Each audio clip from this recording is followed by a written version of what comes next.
की आक्षेपार्ह विधान आहे की नाही कोण ठरवणार? भाजपचे कार्यकर्ते ठरवणार, संघाच्या पिल्लावळीतले लोक ठरवणार, बजरंग दलाचे लोक ठरवणार, कोण ठरवणार? सगळ्यात जास्त आक्षेपार्ह विधान करणारे भारताचे पंतप्रधान एक संभाजी भिडे नावाचा माणूस आहे, मनोहर उर्फ संभाजी भिडे, मनोहर कुलकर्णी असं नाव आहे म्हणतात काही जण त्याचं। आता यांच्या संदर्भात काम करणाऱ्या माणसांचं आणखी एक वैशिष्ट्य असते, त्यांचे 2 किंवा 3 नाव असतात की रामाचं नाव घ्यायचं नाही, पंतप्रधान नरेंद्र मोदींचं नाव घ्यायचं नाही। का घ्यायचं नाही? का घ्यायचं नाही? रामाची काही खरेदी केलेली आहे तुम्ही? राम विकत घेतलाय का तुम्ही? राम भारतीयांच्या मनामनातला आहे, आम्ही नाव घेणार। संपूर्ण भारत एक अधीर देश, हिंसक देश यांनी करून टाकलेला आहे आणि याच्याबद्दल आमचा आक्षेप आहे। नरेंद्र मोदींशी काही भांडण नाही, आमचं अमित शहांशी काही भांडण नाही। आमचं भांडण आहे की या चुकीच्या प्रवृत्ती आहेत। आमचं म्हणणं आहे की लोकशाही पायदळी तुडून ज्या पद्धतीने निर्णय घेतात ती प्रक्रिया बेकायदेशीर आहे। ते अनेकदा शासकीय यंत्रणांचा, पोलिसांसकट सगळ्या यंत्रणांचा ते गैरवापर करतात, म्हणून आम्ही त्यांच्याबद्दल बोलतो, आम्ही त्यांच्या कामाचं विश्लेषण करतो। आमचं असं म्हणणं आहे भारतीय नागरिक म्हणून की तुम्ही पंतप्रधान पदावर बसून पंतप्रधान पदाची प्रतिष्ठा मलिन करत असल्यामुळे आम्ही तुमच्याबद्दल बोलतो। ओरिजिनल राष्ट्रवादीचे इथे लोक आहेत।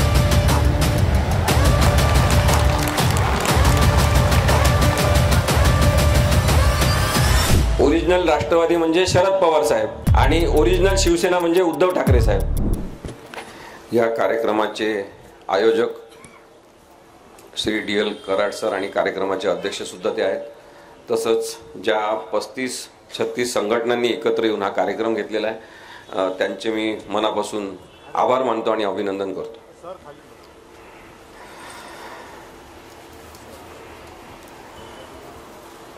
आमच्या जवळपास 50 सभा आता होतील महाराष्ट्रामध्ये। आम्ही 50 सभा घेतलेल्या आहे। साधारणतः 4000 किलोमीटरचा प्रवास आम्ही केला असेल आणि अजूनही हा पूर्ण महिना, पुढचा महिना सुद्धा 15 तारखेपर्यंत आमच्या सभा ठरलेल्या आहेत। आम्ही कोणत्याही राजकीय पक्षाचे सदस्य नाही आणि आमचं असं मतच आहे की राजकीय पक्षाचे सदस्य तुम्ही असाल तरी नागरिक म्हणून विचार करणाऱ्या लोकांची भारताला गरज आहे। विश्वंभर जेव्हा इथे एका व्याख्यानमालेसाठी आले होते तेव्हा त्यांच्यावर हमला करण्याचा प्रयत्न केला, माईक हिसकावून घेण्याचा प्रयत्न केला आणि काल काही जणांनी काही व्हिडिओ केला भारतीय जनता पक्षाच्या लोकांनी। त्यांनी पोलिसांना निवेदन दिलं असं म्हणतात। पोलिसांवर सतत भार टाकणे, पोलिसांचा गैरवापर करणे आणि पोलीस सुद्धा माणूस आहेत हे विसरून जाऊन त्यांना अमानुषपणाची वागणूक देणे, याच्यामध्ये भारतीय जनता पक्ष मोठ्या आघाडीवर आहे। पोलीस विभागातल्या लोकांना माणूस म्हणून बघण्याची, नागरिक म्हणून बघण्याची आणि आपले मित्र म्हणून बघण्याची अत्यंत गरज या काळात निर्माण झालेली आहे। त्यांनी पोलिसांना जे निवेदन दिलेलं आहे त्याच्यामध्ये त्यांनी सांगितलं की आक्षेपार्ह विधानं करायची नाही। आम्ही आता वकील, इथे काही जण वकील पण आहेत, आपण सगळेजण नागरिक म्हणून पण विचार करू शकतो की आक्षेपार्ह विधान आहे की नाही कोण ठरवणार? भाजपचे कार्यकर्ते ठरवणार, संघाच्या पिल्लावळीतले लोक ठरवणार, बजरंग दलाचे लोक ठरवणार, कोण ठरवणार? सगळ्यात जास्त आक्षेपार्ह विधानं करणारे भारताचे पंतप्रधान आहेत। आम्ही कोणाकडे जायचं? कारण का पोलीस त्यांच्याच, यंत्रणा त्यांच्याच, आम्ही कोणाकडे जायचं? तुम्ही निवेदन तरी जाण्यासाठी जाऊ शकले कारण की तुम्ही भाजपचे कार्यकर्ते आहात। हाच प्रश्न आहे आमच्या लोकशाहीच्या समोरचा की आम्ही बेकायदेशीर पद्धतीने कामकाज महत्त्वाच्या संविधानिक पदांवर बसून करणाऱ्यांविरुद्ध कुठे जायचं? आणि निखिल वागळे सर, विश्वंभर चौधरी, मी, आम्ही तिघांनी ठरवलं की आपण लोकांसमोर जायचं।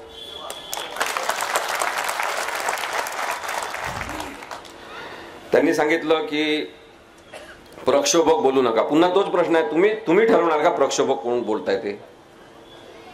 मी एक वकील म्हणून आपल्याला सांगू इच्छितो की सध्या लोकशाही बद्दल मुद्देसूद बोलणंच प्रक्षोभक झालेलं आहे. म्हणजे यांचं म्हणणं आहे की लोकशाही बद्दलच बोलू नका, आणि लोकशाही बद्दल बोलण्याची सगळ्यात जास्त गरज आहे. यांनी त्या निवेदनात सांगितलं, आणि 2-4 टुकार लोकांनी व्हिडिओ सुद्धा केलेला आहे भारतीय जनता पक्षाचे, की रामाचं नाव घ्यायचं नाही, पंतप्रधान नरेंद्र मोदींचं नाव घ्यायचं नाही. का घ्यायचं नाही? का घ्यायचं नाही? रामाची काय खरेदी केलेली आहे तुम्ही? राम विकत घेतलाय का तुम्ही? राम भारतीयांच्या मनामनातला आहे. आम्ही नाव घेणार, आणि लोकशाही पद्धतीने निवडून आलेले पंतप्रधान जोपर्यंत त्या पदावर बसलेले आहेत, आम्ही त्या व्यक्तीबद्दल सुद्धा बोलणार. पंतप्रधान तुमच्या मालकीचे आहेत का? पंतप्रधान पदाच्या संदर्भात काही आपण बोललं, त्या व्यक्तीबद्दल काही बोललं, नरेंद्र मोदींबद्दल, तर यांना लगेच राग येतो. आणि ते आपल्याला सांगतात की पंतप्रधान पदावर, संविधानिक पदावर बसलेल्या व्यक्तीबद्दल तुम्ही बोलताय म्हणजे तुम्ही पंतप्रधान पदाचा अपमान करताय. मी आपल्याला पुन्हा एकदा कायदेशीर दृष्टिकोनातून सुद्धा सांगतो, पंतप्रधान पदावर बसलेल्या व्यक्तीच्या प्रवृत्तीचं आणि त्याच्या कामाचं विश्लेषण करणं म्हणजे त्या व्यक्तीच्या पदाचा अपमान नाही, त्या व्यक्तीचं ते विश्लेषण आहे. मी विश्वंभर आणि निखिल वागळे सर सुद्धा आम्ही प्रत्येक वाक्यात त्याच्यानंतर आज पंतप्रधानांबद्दल बोलणार. तुमचे जर इथे चेले चपाटे तुम्ही पाठवलेले असतील ऐकायला, व्हिडिओ शूटिंग करायला करा, व्हिडिओ शूटिंग करा, ऐका, आणि तुमच्या आईबापांना जाऊन सांगा आम्ही पंतप्रधानांबद्दल बोलणार.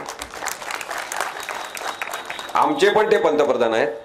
लोकशाहीनुसार जेव्हा एखादा पंतप्रधान म्हणून कोणी निवडून येतो तेव्हा तो संपूर्ण देशाचा पंतप्रधान असतो, आणि म्हणून नरेंद्र मोदी यांच्याबद्दल आम्ही बोलणार. आमचं नरेंद्र मोदींशी काही भांडण नाही, आमचं अमित शहांशी काही भांडण नाही. आमचं भांडण आहे की या चुकीच्या प्रवृत्ती आहेत. आमचं म्हणणं आहे की लोकशाही पायदळी तुडून ज्या पद्धतीने निर्णय घेतात ती प्रक्रिया बेकायदेशीर आहे. ते अनेकदा शासकीय यंत्रणांचा, पोलिसांसकट सगळ्या यंत्रणांचा ते गैरवापर करतात, म्हणून आम्ही त्यांच्याबद्दल बोलतो, आम्ही त्यांच्या कामाचं विश्लेषण करतो.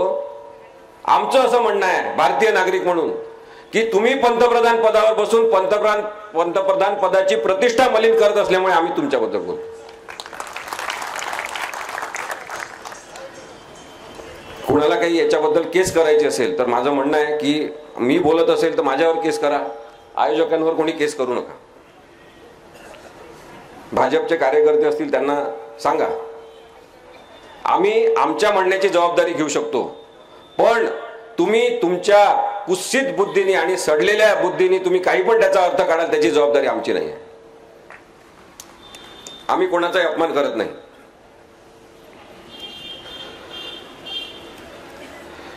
लोकशाहीच्या अस्तित्वात सध्या जो डिफेक्ट तयार केलेला आहे, आणि लोकशाही आपलं स्वतःच अस्तित्व शोधत सगळीकडे देशभर फिरत आहे, त्याच्यासाठी जबाबदार असलेल्या केंद्र सरकारच्या सगळ्याच धोरणांबद्दल आपण बोललं पाहिजे.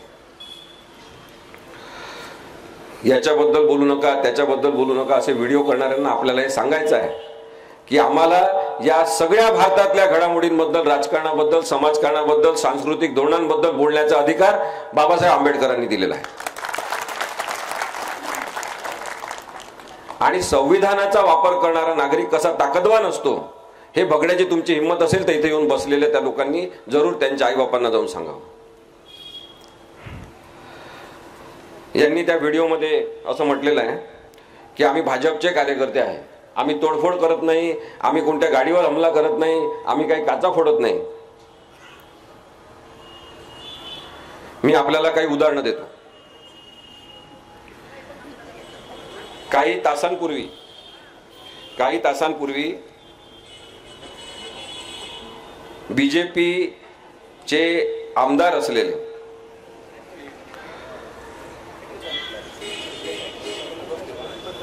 गणपत गायकवाड यांच्याबद्दलचा झालेला गोंधळ आपण पाहिलेला आहे. गणपत गायकवाड यांना आता पोलिसांनी अरेस्ट केलेली आहे, कारण की त्यांनी पोलीस स्टेशनमध्ये घुसून त्यांच्या प्रतिस्पर्धी असलेल्या काही लोकांवर गोळीबार केलेला आहे आणि 6 गोळ्या त्या माणसाच्या शरीरात घातलेल्या आहे। तुम्ही आम्हाला सांगता की आम्ही काच फोडत नाही, आम्ही गाडीवर हमला करत नाही, आम्ही भाजपचे लोक आहे। मी तुम्हाला 10-15 उदाहरणं देणार आहे आज, आणि ते त्यांचे ऐकणारे असतील त्यांनी सुद्धा ऐकावे, व्हिडिओ करणाऱ्यांची हिंमत असेल तर त्यांनी ऐकावं। यांनी 24 जुलै 2023 रोजी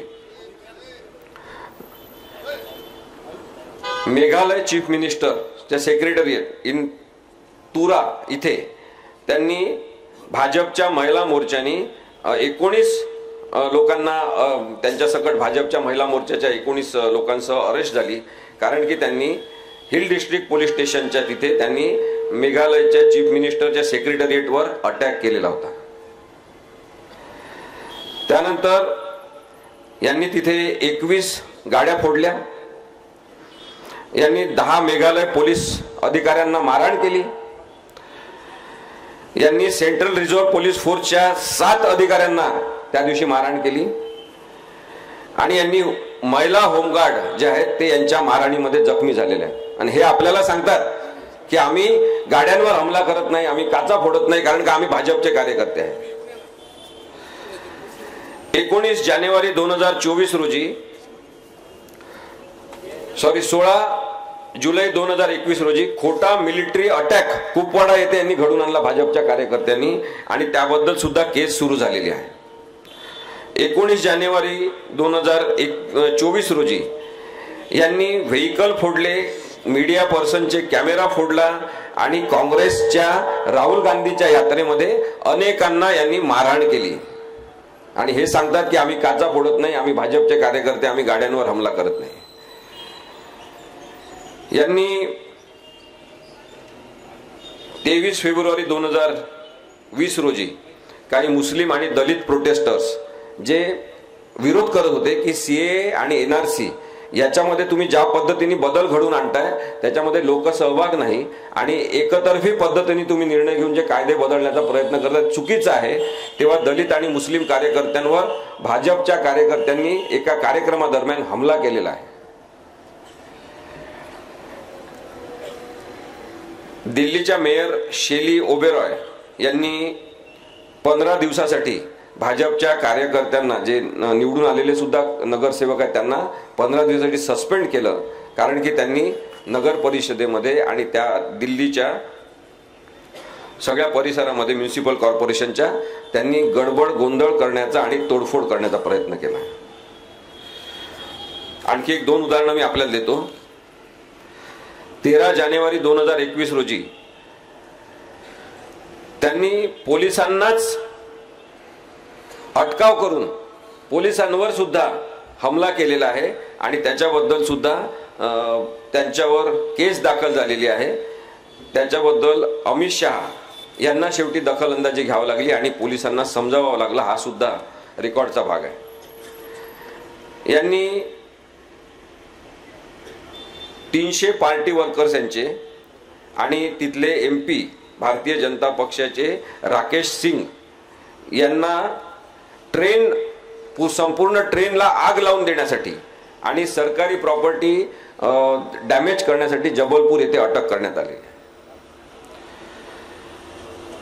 टेररिस्ट आणि पिंप अशा स्वरूपाचे शेलके उद्गार यांनी निवडून आलेल्या अनेक लोकप्रतिनिधींबद्दल काढल्यामुळे सुद्धा गडबड गोंधळ होऊन तिथे सुद्धा मुस्लिम काही लोकांवर त्यांनी हमला केलेला आहे।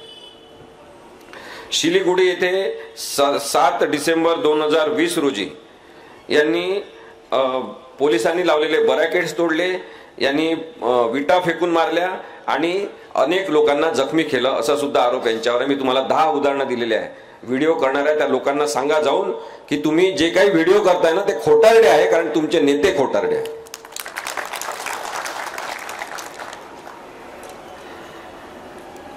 रामाचं नाव घ्यायचं नाही असं यांचं म्हणणं आहे। आमचं म्हणणं आहे भारतातल्या प्रत्येक माणसाने रामाचं नाव घेतलं पाहिजे, कारण का राम कोणाच्या मालकीचा नाही, राम आमचा सुद्धा आहे। आणि त्यासाठी मी तुम्हाला महात्मा गांधींनी म्हटलेलं एक वाक्य वाचून दाखवतो। महात्मा गांधींनी सांगितलं, माझा राम आमच्या प्रार्थनेच्या वेळचा राम, तो ऐतिहासिक राम नव्हे जो दशरथाचा पुत्र आणि अयोध्येचा राजा होता, तो तर सनातनी आजन्मा अद्वितीय राम आहे.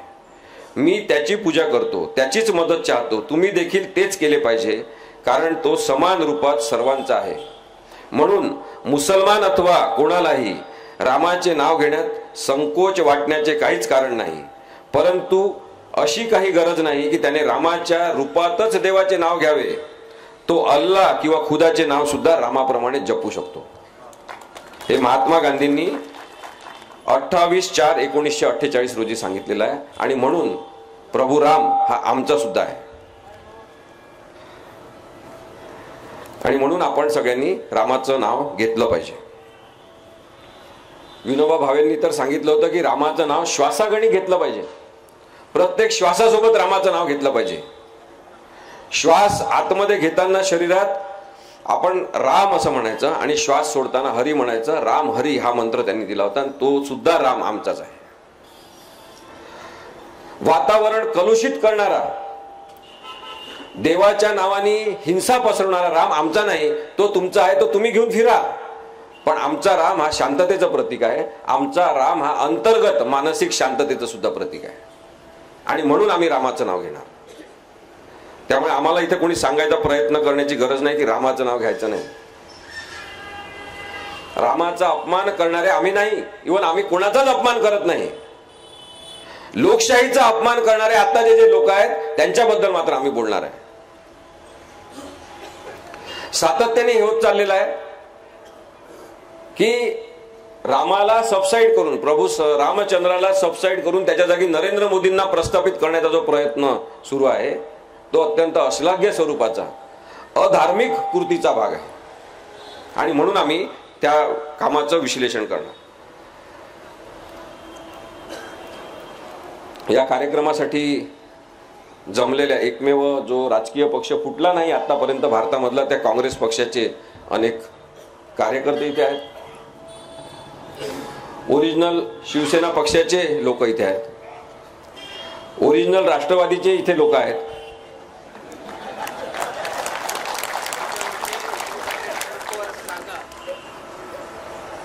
ओरिजिनल राष्ट्रवादी म्हणजे शरद पवार साहेब आणि ओरिजिनल शिवसेना म्हणजे उद्धव ठाकरे साहेब.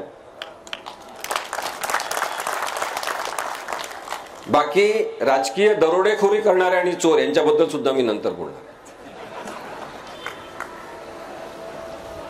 आम्ही निर्भय बनोच्या या सगळ्या सभांमधून लोकशाहीचा जागर करतोय, संविधानाचा आवाज बुलंद करण्याचा प्रयत्न करतोय. याच्यामध्ये नरेंद्र मोदी आणि अमित शहा या प्रवृत्ती आमच्यासाठी केवळ आहेत. आमचा नरेंद्र मोदी आणि अमित शहा यांना मुळीच विरोध नाही, हे समजून घ्या. व्यक्ती म्हणून आमचा त्यांना विरोध नाही, प्रवृत्ती म्हणून त्यांचा विरोध प्रत्येक भारतीय नागरिकांनी करण्याची जबाबदारी आता संविधानिक जबाबदारी म्हणून आपण स्वीकारली पाहिजे असं आमचं मत आहे. कारण की हे अपारदर्शक पद्धतीने काम करतात, हे अंधारात काम करतात, हे संसदेतल्या सगळ्या महत्वाच्या खासदारांना, प्रश्न विचारणाऱ्यांना निलंबित करून आपल्या मनमानी पद्धतीने बिल पास करतात आणि नवीन कायदे तयार करतात. त्यामुळे आमचा नरेंद्र मोदी आणि अमित शहा या प्रवृत्तींना विरोध आहे. नवीन कायदे त्यांनी 3 केले आणि तेव्हा अमित शहानी भाषण केलं संसदेमध्ये आणि जवळपास 25 गोष्टी अशा आहेत. आता मी इथे काही तो विषय नाही त्याच्यामुळे सांगत नाही. काल गोरेगावला मी त्याच्यावर भाषण केलं. 25 गोष्टी अशा आहेत ज्याच्यामध्ये अमित शहानी असं मांडलं संसदेमध्ये छाती ठोकून ठोकून की पहली बार भारत में हम 0 FIR इंट्रोड्यूस कर रहे हैं. 0 FIR हे त्यांनी इंट्रोड्यूस केलेलं नाही. त्यापूर्वीच कितीतरी इथे पोलीस अधिकारी पण आहेत, त्यांनाही माहिती आहे की 0 FIR जवळपास 5 वर्षापूर्वीच इंट्रोड्यूस झालेलं होतं. हे 2014च्या आधीची गोष्ट आहे. क्रिमिनल रेकॉर्ड ट्रॅकिंग करण्याची सिस्टीम सुद्धा सुशील कुमार शिंदे असताना त्यांनी आणली होती आणि हे आपल्याला सांगतात की मी पहिल्यांदा आता क्रिमिनल लोकांचा रेकॉर्ड तयार करण्याची सिस्टीम तयार करताय. भारताचं दुर्दैव आहे की ज्या माणसाला खूप मोठा काही वर्षांचा तडीपारीचा अनुभव आहे तो माणूस आता भारतासाठी कायदे तयार करतो. आम्ही बोलायचं नाही यांच्याबद्दल. याच्यापूर्वी नाही मिळाले ना आम्हाला असे गृहमंत्री की जे स्वतः तडीपार झालेले होते. आणि हा जर आमच्या भारताचा अपमान नसेल की अशा प्रकारचा एक माणूस आणि अशा प्रवृत्तीचा माणूस तिथे बसलेला आहे, तर आम्ही त्यांच्याबद्दल जरूर बोलणार. स्वतः काहीतरी रचना तयार करायची, स्वतः काहीतरी आदेश पारित करायचे जे बेकायदेशीर स्वरूपाचे असतात आणि त्याच्यावर भीतीवर आधारित राजकारण करायचं, याला आपण सगळ्यांनीच विरोध केला पाहिजे. आपण ईडी पाहिलेली आहे, सीबीआय पाहिलेली आहे, इन्कम टॅक्स डिपार्टमेंट पाहिलेला आहे, नार्कोटिक्स कंट्रोल ब्युरो पाहिलेला आहे, NIA पाहिलेला आहे आणि पोलिसांचा सुद्धा गैरवापर पाहिलेला आहे. एवढंच नाही तर यांची मजल आता इथपर्यंत गेलेली आहे की एक तटस्थ असलेली यंत्रणा न्यायालय याच्यातल्या सुद्धा काही न्यायाधीशांना आपल्या काय पाळीव करून त्यांचा सुद्धा गैरवापर यांनी सुरू केलेला आहे. माध्यम जे स्वातंत्र्य म्हणून होते की ते स्वतंत्र होते, आपल्या समोर जे घडलं ते सांगणारे माध्यम यांनी बंद करून टाकले. अनेकदा यांनी मालक विकत घेतले, सगळेच्या सगळे चॅनल विकत घेतले आणि भरपूर पैसा वापरून यांनी तुमच्या डोक्यावर काय मारायचं, तुमच्या समोर काय दिसलं पाहिजे दृश्य स्वरूपामध्ये हे ठरवलं. हे षडयंत्री पद्धतीने जे काम करण्याची पद्धत आहे त्याला आमचा विरोध आहे. मीडिया हा एक तटस्थ असलेला स्तंभ उखडून टाकण्यासाठी महाराष्ट्रामधून जेव्हा सुरुवात झाली तेव्हा त्याचे पहिले बळी इथं बसलेले आहेत. निखिल वागळे एका तटस्थ पत्रकाराचा ज्या पद्धतीने त्यांनी अंत करण्याचा प्रयत्न केला, पण हा माणूस आहे की तो त्याच्यातून सुद्धा उभा राहिला आणि आज आपल्या समोर निखिल वागळे ओरिजिनल या व्हिडिओच्या माध्यमातून उपस्थित आहे. निखिल वागळे सरांचे परत आभार मानायला पाहिजे आम्हाला, विश्वंभरला मला सुद्धा, की जेव्हा ते आजचा सवाल चालवत होते तेव्हा त्या चर्चेमध्ये आम्हाला बोलवलं, आमचं मत विचारलं. त्यामुळे आपल्या सगळ्यांना वाटायला लागलं की आम्ही हुशार आहे आणि मग ती हुशारी बाळगण्याची जबाबदारी आमच्यावर आली. त्याच्यामुळे आम्हाला अभ्यास सतत करावा लागला आणि आज जे काही आम्ही बोलू शकतो आहे, मुद्देसूद पद्धतीने मांडू शकतो आहे, त्याच्यामध्ये निखिल वागळे सरांचा सहभाग अत्यंत महत्त्वाचा. आणि मीच नाही, माझ्यासारखे अनेक लोक त्यांनी त्या चॅनलवर असताना तयार केले. कोणाचं म्हणणं आपण ऐकून घ्यायचं, कोणाचं म्हणणं आपण पोचवायचं याची जाणीव असलेला माणूसच आपल्या कार्यक्रमाचा आत्मविश्वासाने नाव आजचा सवाल असं ठेवू शकतो. भीती आणि भीतीच्या आधारे ज्या पद्धतीने पत्रकारितेचं दमन करण्यात आलेलं त्याच्याबद्दल ते आपल्याशी बोलतीलच. पण मी कायद्याच्या क्षेत्रात काम करत असतानाही पाहतो की ईडीचा जो गैरवापर यांनी केलेला आहे. यांची घोषणा होती की काँग्रेस मुक्त भारत करायचं. मुळात काँग्रेस मुक्त भारत ही घोषणा लोकशाहीला धरून आहे काय आपण विचार केला पाहिजे.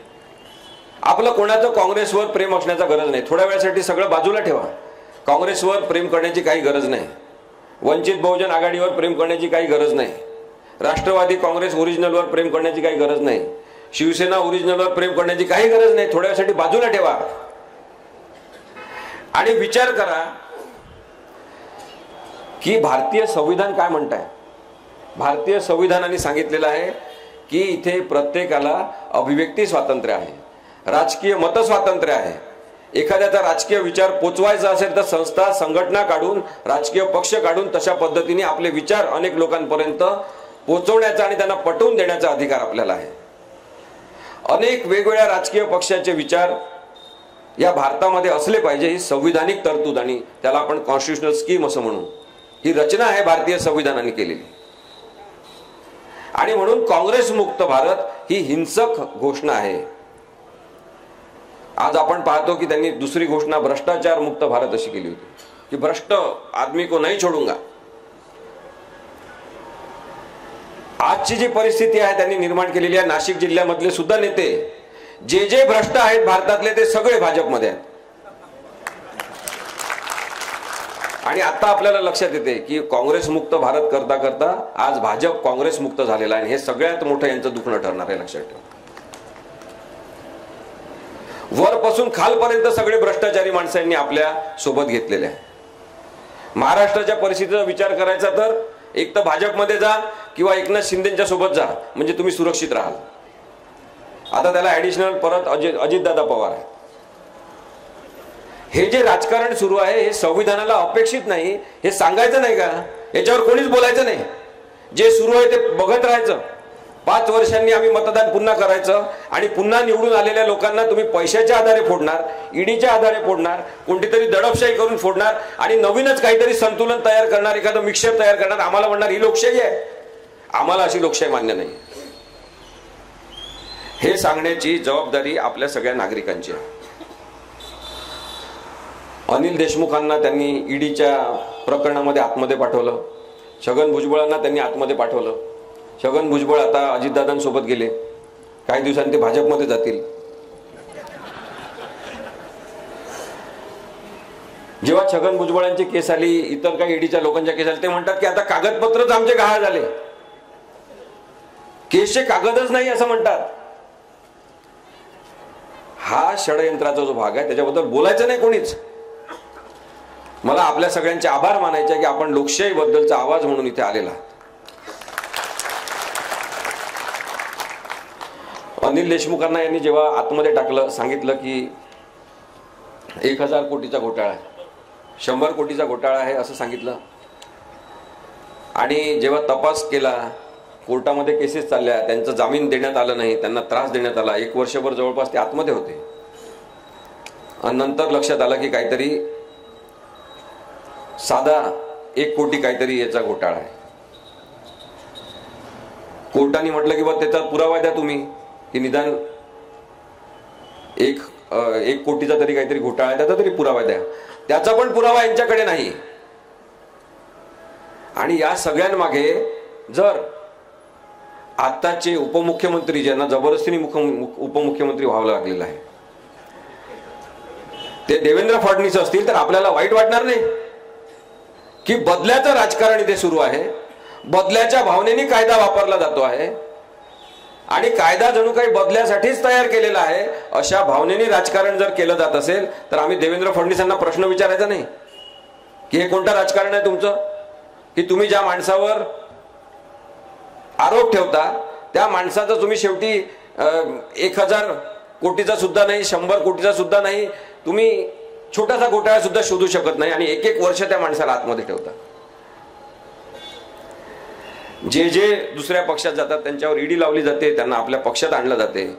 लोक बिचारे व्हॉट्सअपवर, फेसबुकवर जाहिराती तयार करतात, वॉशिंग पावडर मोदी म्हणून. मग आपण हेच करत राहायचं फेसबुकवर वगैरे सगळं? नाही, आता हेच करायचं नाहीये. आपलं काम आता सुरू होणार आहे. 2024 ची निवडणूक असेपर्यंत आता 1 वर्षभर आपल्याला केवळ लोकशाहीबद्दल आणि संविधानाबद्दल विचार करायचा.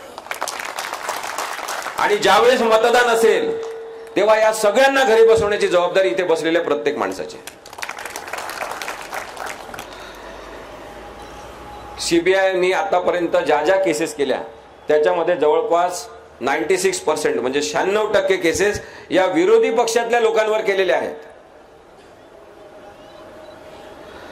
सगळे विरोधी पक्षातले लोक भ्रष्ट आहेत आणि त्यांच्यावर भ्रष्टाचाराचे आरोप झाल्यावर चौकशी सुरू झाली की ते भाजपमध्ये आले की ते सगळे स्वच्छ आहेत. ईडीच्या ज्या केसेस चाललेल्या आहेत त्याच्यामध्ये 0.05% एवढाच पर्सेंटेज आपल्याला दिसते ज्याच्यामध्ये शिक्षा झालेली आहे. आणि बाकी सगळेजण कुठे गेले, केव्हा सुटले, त्यांच्यावर केसेस चालतात की नाही काहीच आपल्याला माहित नाही. शाहरुख खानच्या मुलाला पकडलेला आपण पाहिलेला आहे. सॉरी, शाहरुख खानच्या. कारण की नरेंद्र मोदींच्या कॅम्पेन मध्ये अस्पष्टपणे इनडायरेक्टली सहभाग घ्यायचा हे त्यांनी नाकारलं. कारण की शाहरुख खान केवळ डायलॉग म्हणणारा हिरो नाही हे आता लक्षात आलं. पाठांतर करून केवळ बोलणारा हा माणूस नाही, तर तो विचार करणारा सुद्धा आहे. त्याचं पुस्तकांचं वाचन आहे, योग्य शब्द योग्य ठिकाणी वापरण्याचं नॉलेज त्याला आहे. त्यामुळे या माणसाच्या बद्दलचा बदला आपण मनात ठेवायचा आणि मग कधीतरी या मुलाला अटक करायची. जेव्हा लक्षात येते की नार्कोटिक कंट्रोल ब्युरोने खोटी केस केली होती, कोणताही अंमली पदार्थ त्याच्याजवळ सापडला नाही, पण तोपर्यंत त्याची बदनामी करून झालेली असते. आणि सलमान खान हा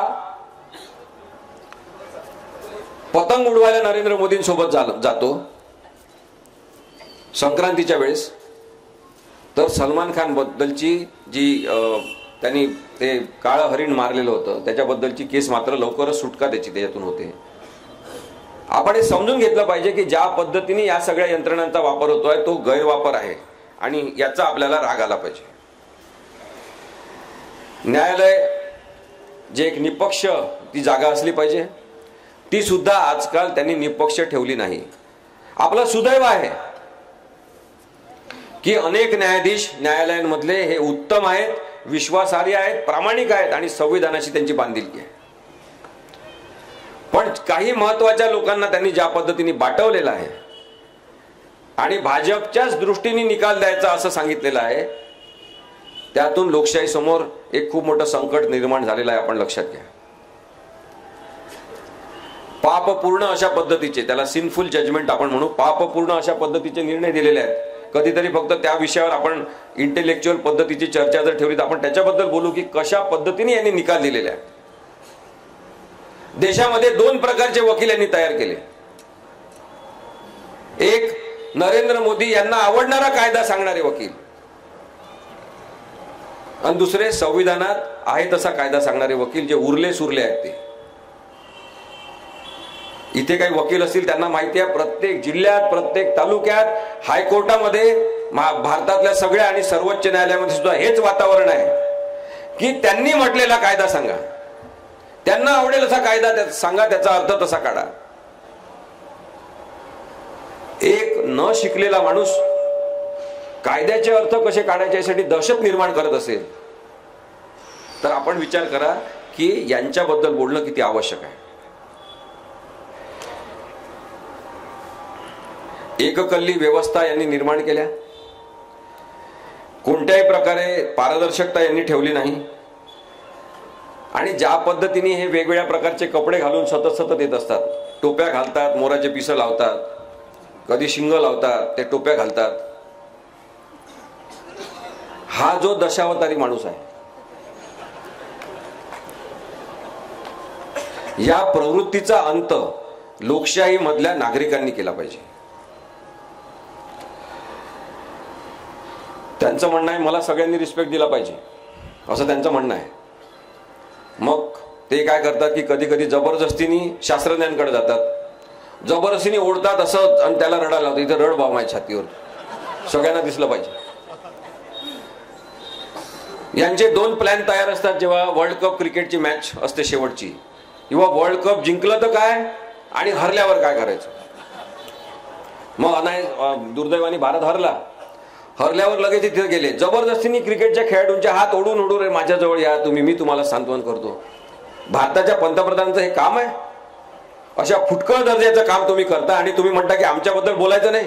पंतप्रधान पदावर बसून त्या पदाचा अपमान करणं भारताच्या लोकशाहीला चालणार नाही. तुम्ही निघून जा, घरी जा. 2024 मध्ये यांना हरवा. अत्यंत आवश्यकतेची बाब म्हणून आपण हे समजून घेतलं पाहिजे की लोकशाही जर टिकली पाहिजे असं वाटत असेल, आपलं जीवन जर चांगलं झालं पाहिजे असं वाटत असेल तर नरेंद्र मोदी, अमित शहा, भाजप यांना आता घरी पाठवणं अत्यंत आवश्यक आहे. यांचं ना राष्ट्रगीतावर प्रेम आहे, ना राष्ट्रध्वजाबद्दल यांना आदर आहे, ना यांना राष्ट्रपित्याबद्दल काय आदर आहे. राष्ट्रपित्याला तर यांच्याच प्रवृत्तीपैकी एका जणांनी झोपवलेला आहे, गोळ्या घालून मारलेला आहे.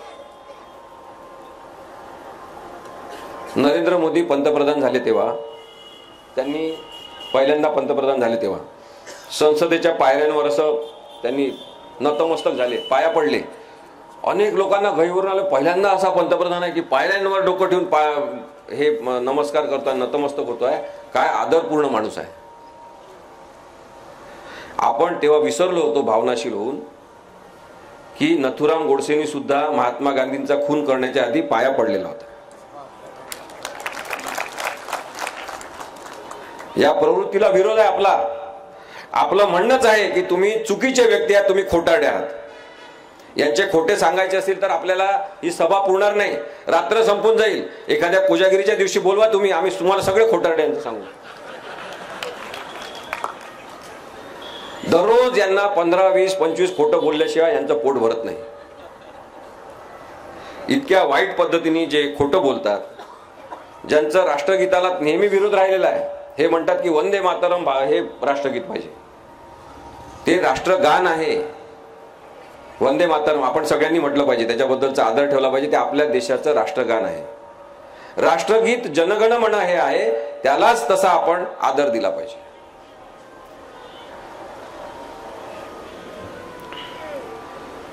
खरं तर वंदे मातरम हे काँग्रेसच्या सगळ्या सभांमध्ये आधी म्हटलं जायचं, ते पण काही यांचं नाही आहे, पण आता यांनी ते ओढून घेतलं, हे आमचंच आहे म्हणून। यांच्याकडे कोणी महान नेते नाही, यांचा स्वातंत्र्य संग्रामामध्ये काही सहभाग नाही, त्यामुळे यांच्याकडे कोणी महापुरुष नाही। मग यांनी आंबेडकरांचं अपहरण करण्याचा प्रयत्न केला, आंबेडकरांचे विचार काही यांना झेपत नाही। मग महात्मा गांधींचं अपहरण करण्याचा प्रयत्न केला, सगळीकडे नाहीतरी त्यांना नाईलाजाने महात्मा गांधींच्या पायाच पडावं लागते। मग आपण हेच ठरवलं पाहिजे की आपला महात्मा गांधींचा राम आहे, जे मरताना सुद्धा हे राम हे शब्द म्हणून गेले, त्यामुळे यांचा नथुराम आहे, त्या नथुराम मधला राम त्यांच्याजवळ राहू द्या।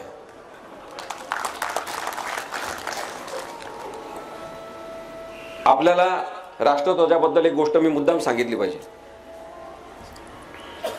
आणि राष्ट्रगीताबद्दल सांगितली पाहिजे की यांनी जे काही लोक पोचवले वरपर्यंत, काही सुमार दर्जाचे लोक मोठ्या मोठ्या पदावर जाऊन बसतात, असा काळ येत असतो। तशाच पैकी एक chief justice of India Mishra म्हणून त्यांचं नाव होतं, ते रिटायर्ड झालेले आता। त्यांनी एक निर्णय दिला की सिनेमा सुरू होण्यापूर्वी सगळ्यांनी राष्ट्रगीत म्हटलं पाहिजे, आणि तो निर्णय देत असताना त्यांनी सांगितलं की अशा प्रकारे सिनेमा सुरू असताना जर राष्ट्रगीत म्हटलं तर देशभक्त तयार होतील। यांचे फार सोपे सोपे काय उपाय असतात, तुम्ही समजून घ्या।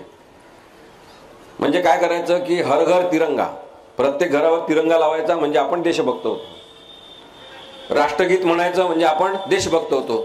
सिनेमामध्ये राष्ट्रगीत म्हणण्यामध्ये काय तर्कसंगतता आहे याचा विचार करा। आपण मनोरंजनासाठी जिथे जातो तिथे राष्ट्रगीत कशासाठी म्हणायचं? त्याला विरोध करण्यात आला तेव्हा या चीफ जस्टिसनी रिजेक्ट केली ती आयडिया, आणि त्यांनी सांगितलं की राष्ट्रगीत म्हटलंच पाहिजे। आज आपण सगळेजण सिनेमागृहांमध्ये राष्ट्रगीत म्हणतो।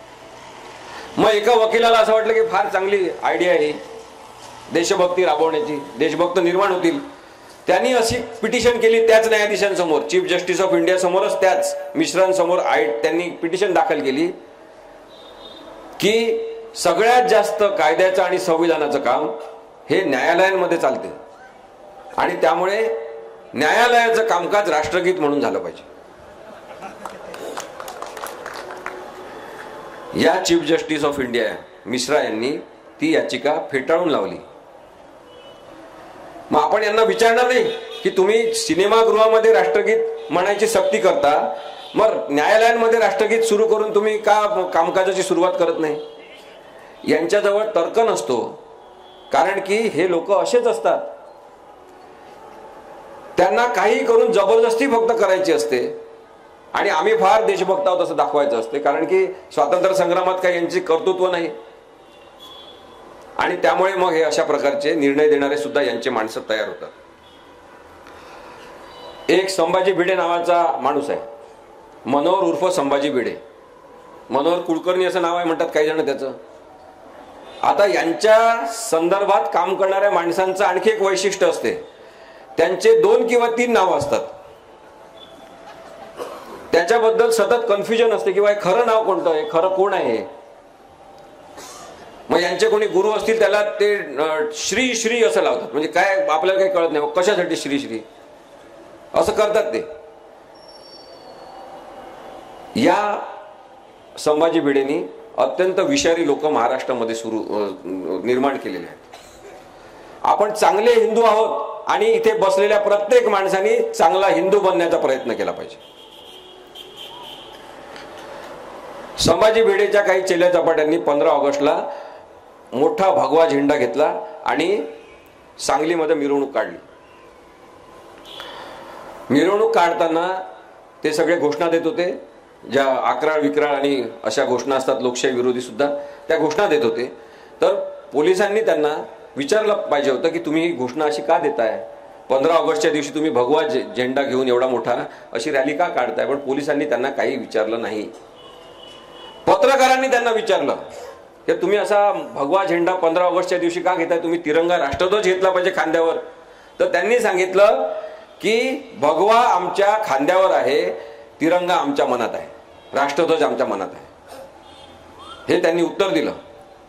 काही जणांनी तक्रारी केल्या, पोलिसांनी तक्रारी घेतल्या नाही. आजपर्यंत 15 ऑगस्टला भगवा झेंडा घेऊन रॅली काढणाऱ्या या लोकांवर कोणत्याही प्रकारचा गुन्हा नोंद झालेला नाही.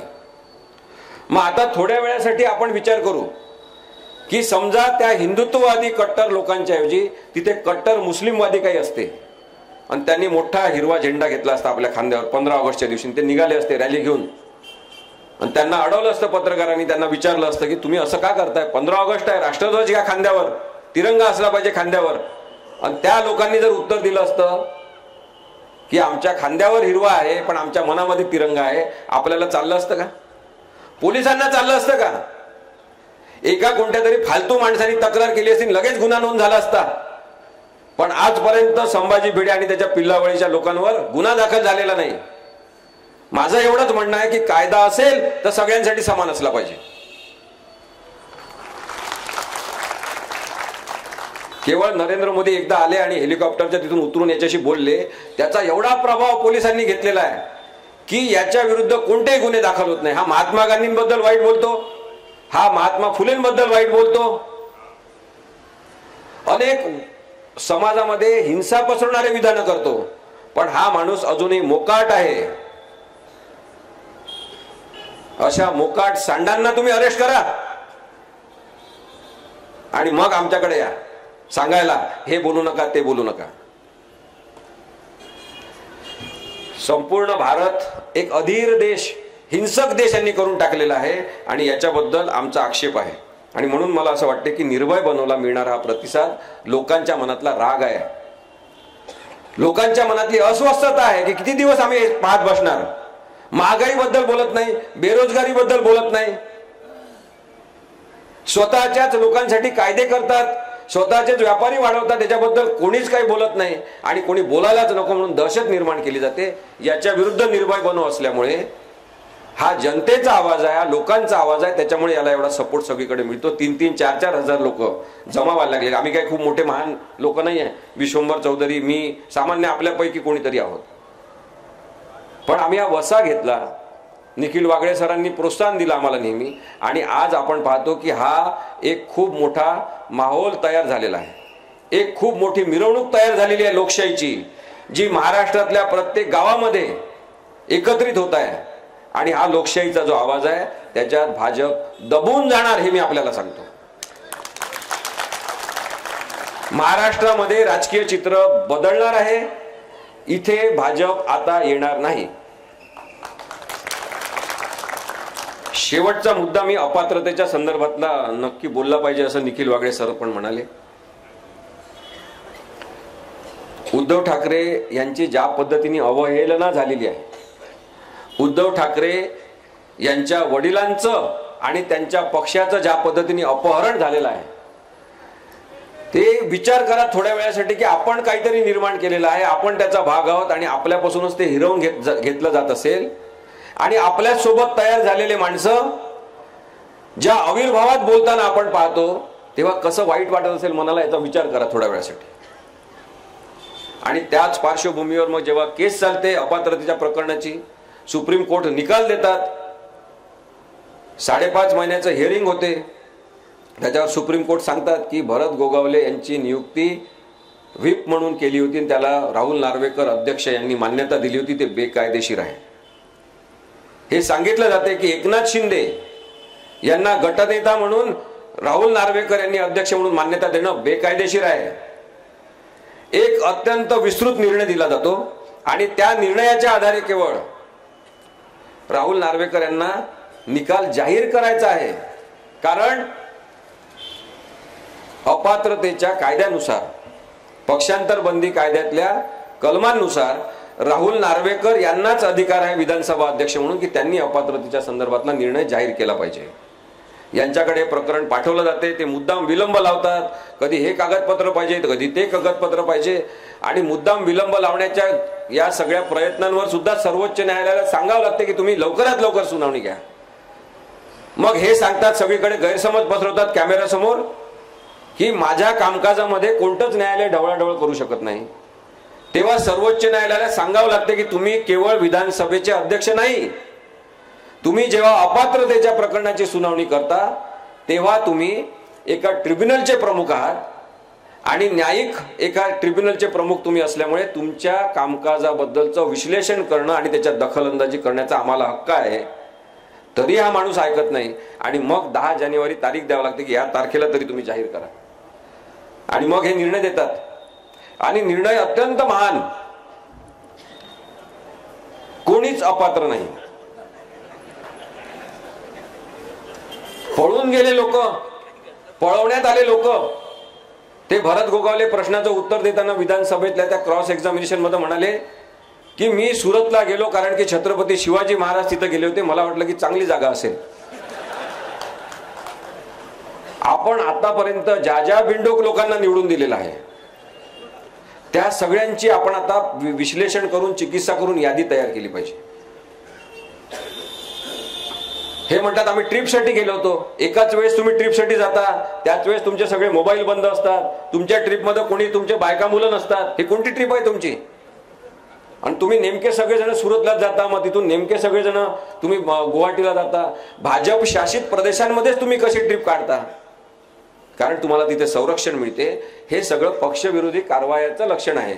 आणि पक्षविरोधी कारवायासाठी हे सगळेजण एकनाथ शिंदेसोबत पळून गेलेले सगळेजण अपात्र ठरतात. हे मी तुम्हाला आता पुन्हा एकदा सांगतो. ठीक आहे, राहुल नार्वेकर यांनी निकाल दिला नाही, त्यांनी कुणालाच अपात्र ठरवलं नाही, पण त्यांनी कारण काय दिलं? त्यांनी कारण दिलं कोणीच अपात्र नाही, कारण की हे अपात्रते संदर्भातलं प्रकरण नाही, हे प्रकरण पक्षांतर्गत वादाचं प्रकरण आहे. हे इंटर पॉलिटिकल पार्टी डिस्प्यूट्स आहे. मग सुप्रीम कोर्टाचे चीफ जस्टिस ऑफ इंडिया, ते 4 न्यायाधीश ज्यांनी आपली हयात घालवली पूर्ण वकिली क्षेत्रामध्ये, त्यांनी सांगितलं की हे पक्षांतर बंदी प्रकरण कायद्याचं प्रकरण आहे म्हणून तुम्ही हाताळा. तुम्हाला जर असं वाटते की हे पक्षांतर बंदी कायद्याचं प्रकरण नव्हतं तर तुम्ही निर्णय कशाला दिला? एका वेळी तुम्ही कळून द्यायचं की हे पक्षांतर बंदी कायद्याचं प्रकरण नाही, तुमच्याकडे परत पाठवत आहे. तुम्ही निर्णय देता संपूर्ण पक्षांतर बंदी कायद्याचं प्रकरण नसेल तर तुम्हाला अधिकारच नाही, शून्य अधिकार आहे राहुल नार्वेकर यांना जर पक्षांतर बंदी कायद्याचं प्रकरण नसेल तर. सगळीच्या सगळी बेकायदेशीरता यांनी याच्यात आणलेली आहे. आणि आता राष्ट्रवादी काँग्रेस सोबत तोच खेळ यांनी सुरू केलेला आहे. ते म्हणतात आता शरद पवार साहेब हे काही अध्यक्षच नव्हते, सदस्यच नव्हते, म्हणजे उद्या इथं शरद पवार साहेब येऊन उभे राहतील, ते म्हणजे नाही इथे कोणी शरद पवार उभेच नाही झालं, म्हणजे यांना जे दिसेल तेच आपण मान्य करायचं. या पद्धतीने जर कायद्याची मोडतोड होत असेल, जसा वाटेल तसा अर्थ काढण्यात येत असेल तर एक गोष्ट लक्षात घेतली पाहिजे. डॉक्टर आंबेडकरांनी भारतीय संविधान लिहित असताना त्यांना कदाचित माहिती नव्हतं की इतक्या बदमाश प्रवृत्तीचे लोक येणार आहेत की जे कायद्यातल्या उणीवांचा असा गैरवापर करतील. विस्तृत राज्यघटना त्यांनी लेखी सगळ्यात मोठी राज्यघटना लिहिली, काही गोष्टी नाही लिहिलेल्या आहेत कारण की त्या नैतिकतेची जबाबदारी म्हणून आपण पाळल्या पाहिजे. यांची कोणतीही संविधानिक नैतिकता टिकलेली नाही आणि त्यामुळे राहुल नार्वेकर यांनी जो निर्णय दिलेला तो पूर्णपणे चुकीचा आहे. सुप्रीम कोर्टाकडून असूनही आशा आहेत की ते चांगला निर्णय देतील असं मला नक्की वाटते, कारण की त्यांनी संपूर्ण निर्णय दिलेला आहे, प्रकरण त्यांना माहिती आहे. या पद्धतीने एखाद्या राजकीय माणसाची म्हणजे उद्धव ठाकरे सारख्या माणसाची अवहेलना करणं, त्यांची ओढाताण करणं हे अत्यंत वाईट आहे आणि त्यामुळे आपण या सगळ्या गोष्टीचा नक्कीच विचार केला पाहिजे. काही गोष्टी मुद्दाम आपण विचार केला पाहिजे अशा आहेत की आपण नागरिक म्हणून या सगळ्या परिस्थितीकडे बघताना आपण आपली मूकसंमती आहे असं जर दाखवत राहिलो तर ते अत्यंत चुकीचं ठरेल. आपली अशा प्रकारच्या राजकारणाला संमती नाही. काही जण मला म्हणतात की ते चुकीचे होते, काँग्रेसचे लोक, हे पक्षाचे लोक चुकीचे होते म्हणून यांना आम्ही निवडून दिलं. ठीक आहे, आपण त्यांना त्याच्यामुळेच निवडून दिलं. मग याच्यानंतर येणाऱ्या लोकांची काय गॅरंटी आहे? मुळीच गॅरंटी नाही. याच्यानंतर येणाऱ्या लोकांची सुद्धा मुळीच गॅरंटी नाही. पण लोकशाहीला काय अपेक्षित आहे की नवीन नवीन चुका करणारे येऊ द्या, काही हरकत नाही, पण एकच चुका करणारा माणूस जेव्हा माहीत झाला की हा चुकीचा माणूस आहे, पुन्हा पुन्हा त्यांना निवडून देणं आपला मूर्खपणा ठरेल. आणि म्हणून आपल्याला आता स्वतःमध्ये सुधारणा केली पाहिजे. यांना आरसा दाखवला की यांना राग येतो, मग हे पोलिसांकडे तक्रारी करतात. देवेंद्र फडणवीस आता खूप रागीट झालेले आहेत, बदल्याच्या भावनेने पेटलेले आहेत. महाराष्ट्रामध्ये जे राजकारण त्यांनी आणलेलं आहे त्यांना वाटते की ते चाणक्य आहेत, पण हे किडलेलं आणि नाचलेलं राजकारण महाराष्ट्रामध्ये प्रस्थापित करण्यासाठी जे पाप देवेंद्र फडणवीस यांच्या अकाउंटमध्ये गेलेलं आहे त्याचा नक्कीच त्यांना पुढच्या राजकीय भविष्यात त्रास होणार.